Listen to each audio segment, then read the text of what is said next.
Hello, this is Mr. Maximus Film making a comeback. Haven't made a video in a while. Lots going on, school, my birthday, etc. etc. So, yeah, album review. Not Pink Floyd. I'm taking a bit of a break from Pink Floyd for a while. Don't think I'm gonna stop, but I am gonna do some different artists in the next 2 weeks. And I'm gonna try to get as many videos out as possible, no matter what day it is. So I'm just gonna keep churning out videos when I feel like talking about an album that, I recently heard. And this is not a well-known album. He stretches the imagination. This is the Kinks, and this is Arthur, or The Decline and Fall of the British Empire, which is, it's released in 1969. I don't know what placement in their discography it is. They have a lot of albums before it, but it released in 1969. Great year in music. Abbey Road, Let It Bleed, all those pinnacle points for like the Beatles and the Stones. Cream breaks up, tons of stuff happened.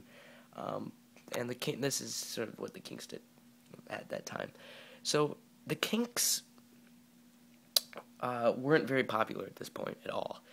They had a lot of popularity with You Really Got Me and All the Day and All the Night. And then it sort of declined because they were banned from touring in the U.S.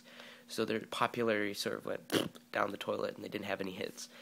And this album was not a hit in any stretch of the imagination. Their next album, Lola, and the Power Man and all that stuff, got really popular with the hit Lola.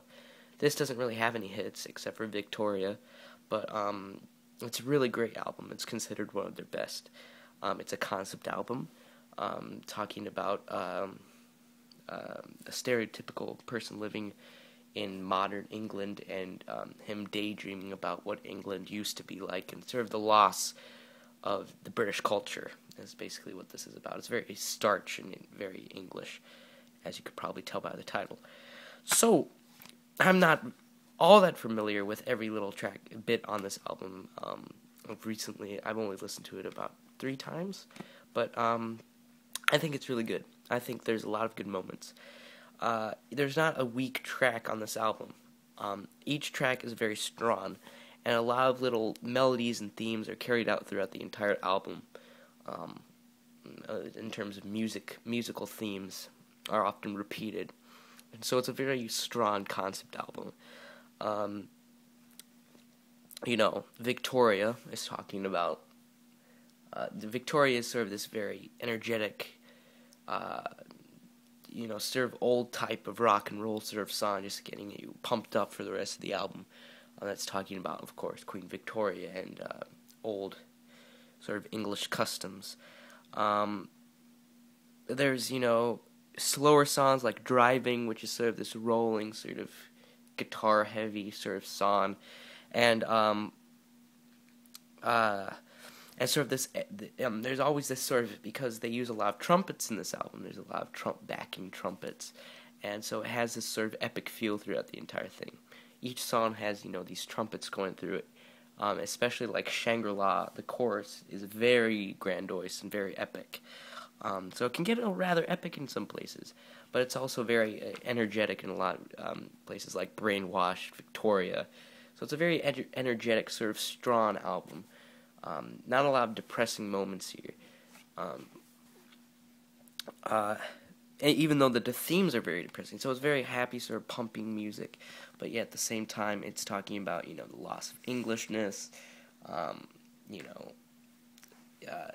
petty goals of life.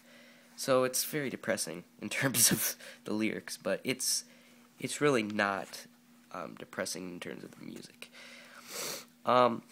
Some other points, there's not a lot, it's a good album. I think it's underrated. People don't tend to, look at this as one of their pinnacle albums, but so far it's my favorite Kinks album, even though so it's really good. It's I don't know why the Kinks are really crashed in popularity. I mean, they couldn't tour in the U.S., but that shouldn't have cut off their entire popularity just because of the touring, but whatever. Some other good tracks are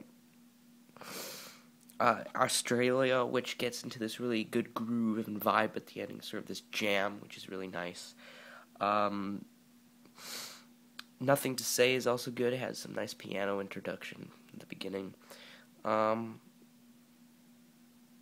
vocals can be from Ray Davies, I think. Ray Davies is the vocalist, and Dave Davies is the guitarist. So Ray Davies his voice is usually very high pitched, but in this album he takes it usually an octave lower, and his voice is very deep and humorous.